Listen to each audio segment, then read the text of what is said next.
Assalamualaikum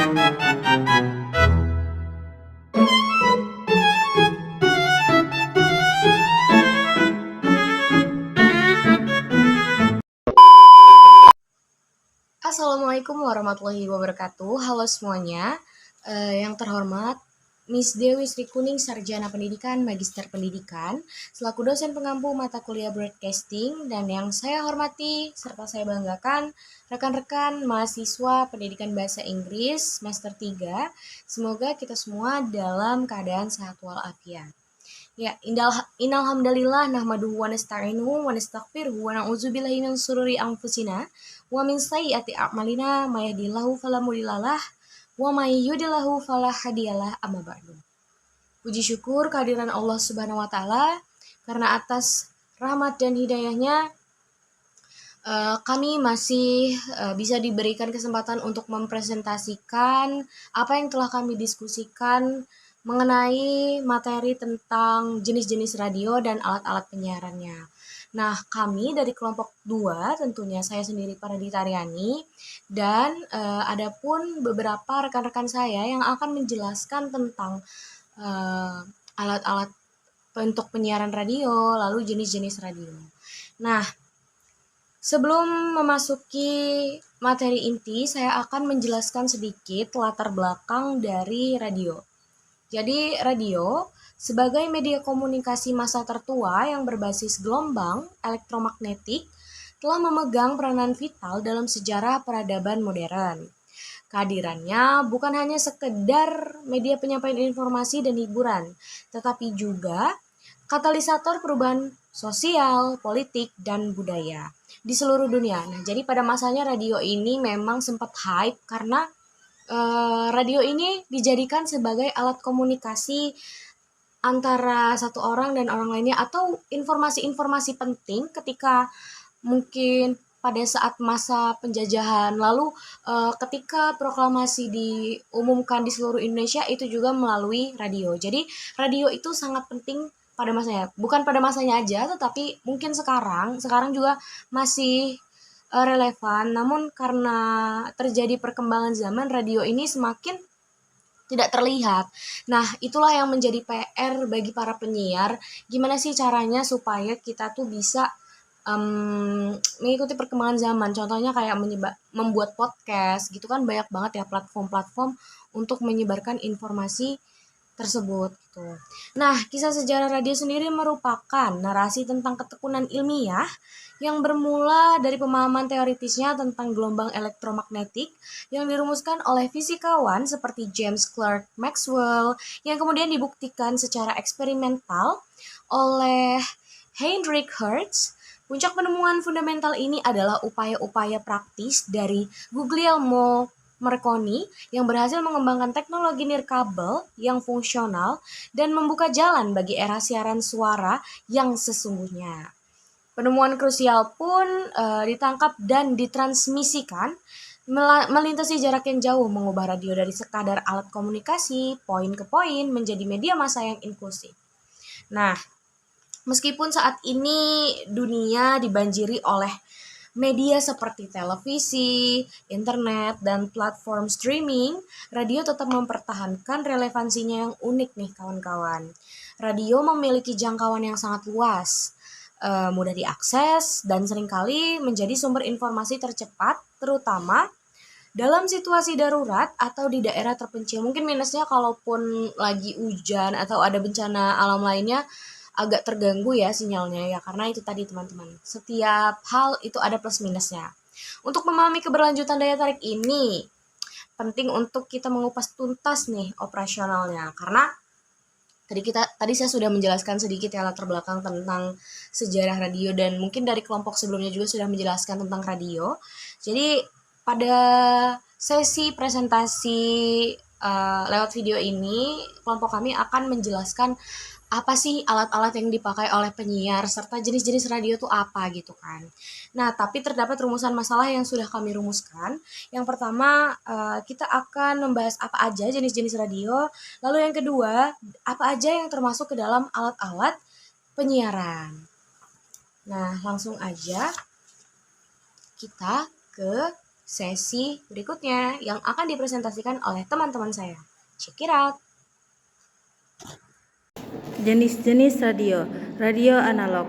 Radio analog adalah teknologi radio yang menggunakan sinyal analog untuk mengirimkan suara atau informasi melalui gelombang radio. Sinyal analog adalah sinyal yang kontinu dan dapat memiliki nilai yang berbeda-beda dalam rentang tertentu. Radio analog bekerja dengan cara mengubah suara atau informasi menjadi sinyal listrik analog dan kemudian dikirimkan melalui gelombang radio ke penerima. Di penerima, sinyal analog diubah kembali menjadi suara atau informasi yang dapat didengar atau dilihat. Radio analog memiliki kelebihan dan kekurangan. Kelebihannya adalah sederhana dan murah. Teknologi radio analog relatif sederhana dan murah untuk diimplementasikan. 2. Cakupan luas. Radio analog dapat menjangkau area yang luas terutama jika menggunakan frekuensi yang tepat. Kemudian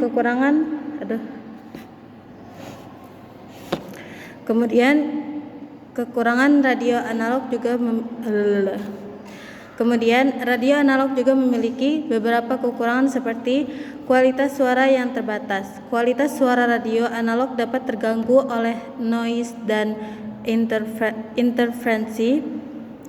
Kemudian keterbatasan kapasitas. Radio analog hanya dapat mengirimkan satu saluran suara pada satu waktu. Jenis-jenis radio analog. Yang pertama ada AM, Amplitude Modulation. Jenis radio tertua yang masih populer hingga kini. Sinyal audio dimodulasi pada amplitudo gelombang pembawa. Karakteristiknya adalah jangkauan siaran yang luas namun kualitas suara rentan terhadap gangguan. Kedua, FM, Frequency Modulation. Kualitas suara lebih jernih dibandingkan AM karena modulasi dilakukan pada frekuensi gelombang pembawa, namun jangkauan siarannya lebih terbatas.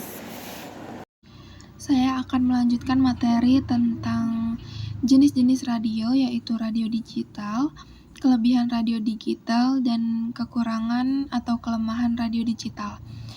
Pengertian radio digital adalah sistem penyiaran radio yang menggunakan sinyal digital atau data biner untuk mentransmisikan audio dan informasi tambahan, bukan langsung sinyal analog atau gelombang kontinu. Dalam radio digital, suara dikonversikan menjadi data digital atau biasa yang disebut dengan encoding atau compression, dikirim melalui saluran digital, lalu didekode kembali menjadi audio di penerima. Radio digital juga memungkinkan transmisi metadata seperti informasi tambahan seperti judul lagu, nama penyiar, gambar, teks berita, bersama audio. Lalu selanjutnya adalah jenis-jenis standar radio digital. Yang pertama ada DAB atau Digital Audio Broadcasting, yaitu salah satu standar radio digital paling populer di Eropa dan negara lain. Selanjutnya adalah DAB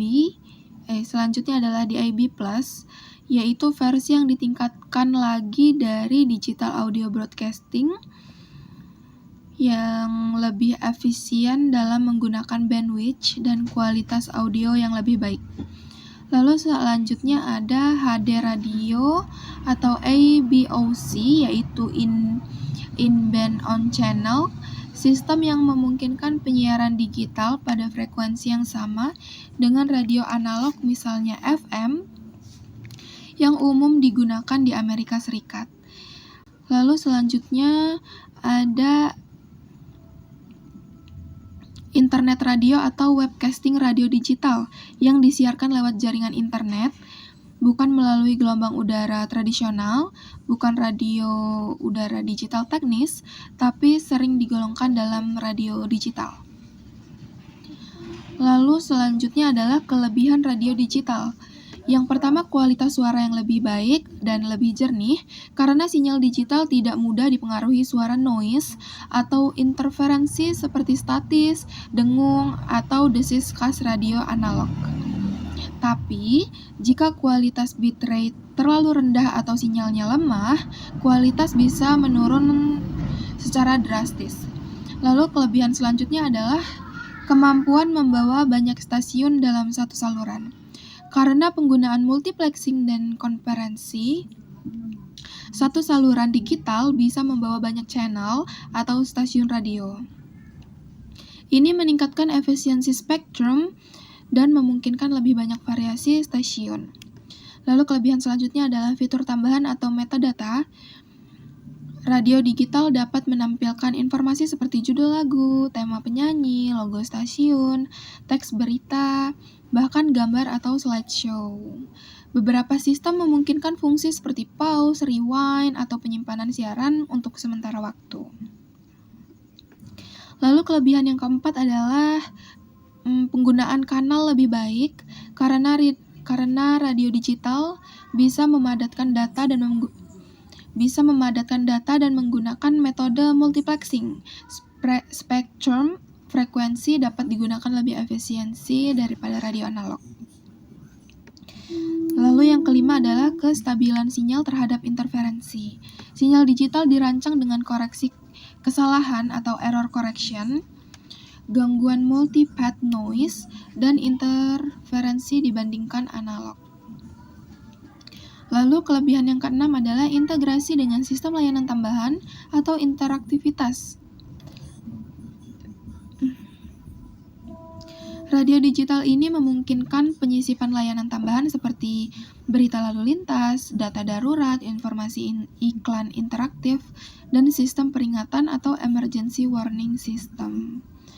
Lalu kelebihan yang terakhir adalah stabilitas frekuensi dan jaringan. Beberapa sistem memakai Single Frequency Network atau SFN, di mana satu frekuensi digunakan di banyak pemancar untuk cakupan yang lebih luas tanpa interferensi antar pemancar. Nah, lalu sekarang adalah kekurangan atau tantangan dari radio digital. Walaupun banyak kelebihan, radio digital ini ada juga beberapa kekurangannya, yaitu yang pertama, biaya awal lebih tinggi. Perangkat radio digital ini cenderung lebih mahal daripada radio analog, karena penggantian alat menjadi tantangan bagi pengguna lama, juga biaya operasional dan infrastruktur pemancar sinyalnya itu bisa lebih besar. Lalu kelemahan yang kedua adalah rentan terhadap dropout sinyal total. Jika sinyalnya terlalu lemah atau ada interferensi besar, audio bisa tiba-tiba hilang sama sekali. Bukan melemah perlahan-lahan, tapi langsung hilang, nggak kedengaran lagi suaranya. Hal ini disebut cliff effect. Di area perbatasan cakupan, audio bisa muncul gumam-gumam atau suaranya yang pecah. Lalu kelemahan yang ketiga adalah daya baterai lebih cepat habis untuk perangkat portable. Karena pemrosesan digital dan fitur tambahan, radio digital portable seringkali mengkonsumsi daya yang lebih besar. Lalu, kelemahan yang keempat adalah kompleksitas dan kurva belajar. Fitur-fitur lain seperti pengaturan digital, interaktivitas, integrasi layanan, kadang memerlukan pengetahuan teknis atau antarmuka yang lebih kompleks. Lalu, kekurangan yang kelima adalah keterbatasan cakupan di area tertentu, terutama pada area yang tempat-tempat dengan penghalang tinggi seperti terowongan atau bangunan beton yang tebal. Karena sinyal digital ini sulit dijangkau di area tersebut, atau ketika kendaraan bergerak dengan kecepatan tinggi bisa terjadi degradasi sinyal atau hambatan. Yang ketujuh, penurunan kualitas bila banyak stasiun dipadatkan. Untuk memasukkan banyak stasiun dalam satu multiplex, terkadang bitrate tiap stasiun dikurangi, yang bisa menyebabkan kualitas audionya menurun. Lalu yang terakhir, Kekurangan yang terakhir adalah delay atau latensi. Karena proses kompresi dan decoding, ada delay atau penundaan antara siaran dan apa yang diterima oleh pendengar. Itu dia materi yang dapat saya sampaikan mengenai radio digital. Selebihnya saya kembalikan pada moderator. Baik, di sini saya akan menjelaskan alat-alat penyiaran radio. Alat-alat penyiaran radio adalah peralatan yang digunakan untuk mengirimkan sinyal radio dari studio ke pemirsa melalui gelombang radio. Berikut beberapa contoh alat-alat penyiaran radio. Yang pertama ada pemancar radio atau transmitter, yang kedua antena pemancar, kedua studio radio, keempat meja suara atau audio konsol, kelima mikrofon, yang keenam headphone, ketujuh perangkat lunak penyiaran. Dalam proses penyiaran radio, alat-alat ini bekerja sama untuk mengirimkan sinyal radio dari studio ke pemirsa. Sinyal radio yang dikirimkan dapat berupa suara, musik, atau informasi lainnya. Yaitu yang pertama ada mikrofon dan headphone. Mikrofon merupakan alat pendukung penting untuk radio yang berfungsi mentransfer suara yang masuk ke audio mixer dan dikirimkan kepada perangkat audiens. Ada beberapa macam istilah mikrofon. Ada yang mono dan stereo, berkaki 2 dan 4, basic dan wireless. Mikrofon klasik dan modern, dan mikrofon untuk rekaman. Pemilihan jenis mikrofon ini tentunya juga bergantung pada kebutuhan acara dan budget yang dimiliki. Sedangkan headphone adalah teman mikrofon yang digunakan untuk memantau suara gabungan yang dihasilkan oleh mixer, sehingga penyiar tahu seperti apa hasil suaranya saat siaran. Yang kedua ada audio mixer. Audio mixer merupakan perangkat yang digunakan untuk menggabungkan beberapa audio seperti suara penyiar dan musik menjadi satu. Alat ini mengatur kendali suara yang akan dikeluarkan ke udara. Seorang penyiar harus mempunyai keahlian memix lagu dengan mixer yang disebut dengan mixing. Namun karena perubahan zaman yang cukup pesat, sekarang sudah ada mixer konsol yang bisa memproses lagu-lagu yang akan diputar. Selanjutnya ada komputer.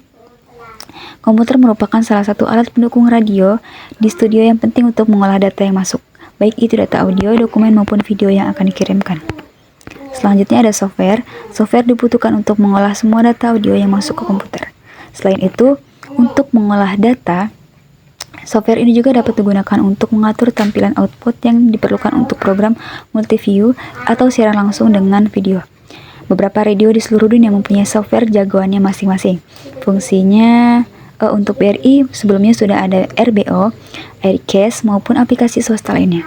Fungsinya untuk mengatur semua data, lagu, skrip, insert, jingle, tune, dan lain-lain untuk diolah menjadi informasi yang akan didengarkan. Selanjutnya ada internet. Tanpa adanya internet, maka informasi atau acara yang dilaksanakan sulit untuk tersiar atau tersampaikan, terutama agar penyiar juga mampu update informasi yang akan disiarkan. Selanjutnya ada meja suara atau audio konsol, yaitu alat yang digunakan untuk mengatur dan mengontrol suara yang akan disiarkan. Selanjutnya ada antena pemancar, yaitu alat yang digunakan untuk mengatur sinyal radio ke udara. Yang terakhir yaitu studio radio, tempat di mana acara radio diproduksi dan disiarkan. Itulah beberapa alat pendukung radio yang ada di dalam studio. Setelah semua peralatan di atas lengkap, langkah selanjutnya adalah memadukan peralatan tersebut agar siap mengudara sebagai radio dan radio online di internet. Nah, teman-teman, itu tadi penjelasan dari kelompok 2. Lalu kami menarik kesimpulan dari apa yang sudah kami presentasikan pada video ini, yaitu radio merupakan salah satu media komunikasi yang efektif dan populer dalam menyebarkan informasi, hiburan, dan pendidikan kepada masyarakat. Dengan belajar jenis radio yang ada, seperti radio AM, FM, komunitas, dan digital, radio dapat menjangkau audiens yang luas dan beragam. Karena radio itu kita kan menggunakan gelombang elektromagnetik ya, jadi kayak di daerah-daerah tertentu bisa mengakses informasi dari para penyiarnya nih. Mungkin kayak tentang bencana alam dan informasi-informasi seputar pendidikan itu bisa terjangkau luas melalui radio. Kalaupun ada daerah yang kurang gimana ya? Bingung deh.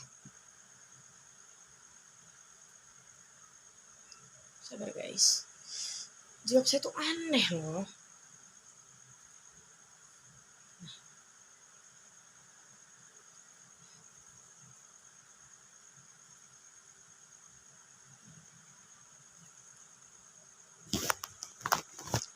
Alat-alat penyiaran seperti mixer, mikrofon, dan software penyiaran memainkan peran penting nih dalam proses produksi dan penyiaran radio. Tentu aja dong, kalau nggak ada mikrofon, gimana nih caranya penyiar bisa menyiarkan radio itu gitu kan.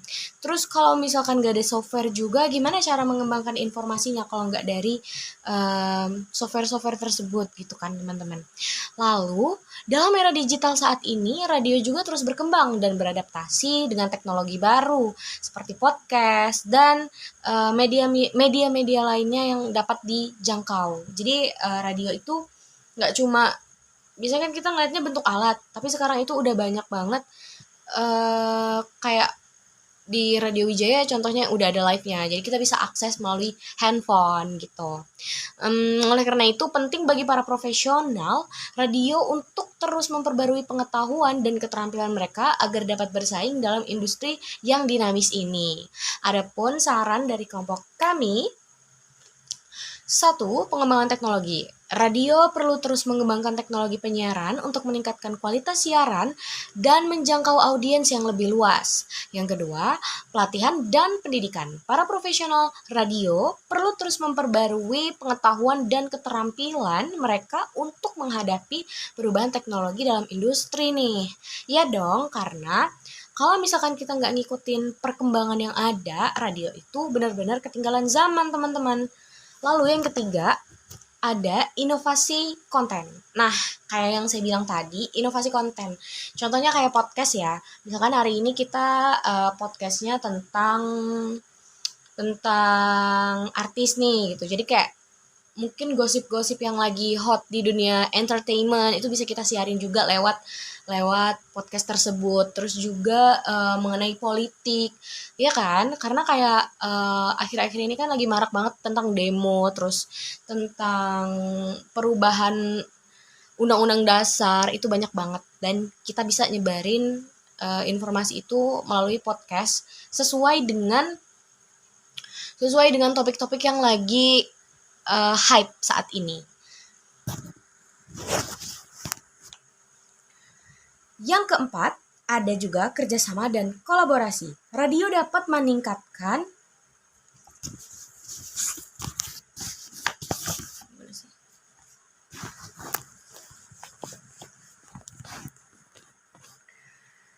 yang keempat, kerjasama dan kolaborasi. Radio dapat meningkatkan kualitas siaran dengan melakukan kerjasama dan kolaborasi dengan pihak lain seperti produser musik, artis, dan lainnya. Nah, ini salah satu hal yang membuat radio semakin dikenal oleh masyarakat. Jadi perlu ada kerjasama dan kolaborasi ya guys. Lalu yang kelima, ada penggunaan media sosial. Penggunaan media sosial kayak radio tuh perlu loh memanfaatkan media sosial untuk meningkatkan interaksi dengan audiens dan mempromosikan siaran. Contohnya anak-anak muda sekarang kan suka pakai TikTok, Instagram, itu bisa jadi bahan untuk mempromosikan radio kita gitu.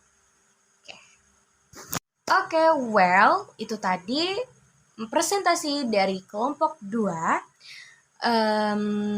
Saya Paradita Aryani selaku moderator dan pamit undur diri. Sampai jumpa. Semoga kita bisa presentasi secara luring di next pertemuan. Wassalamualaikum warahmatullahi wabarakatuh. Terima kasih.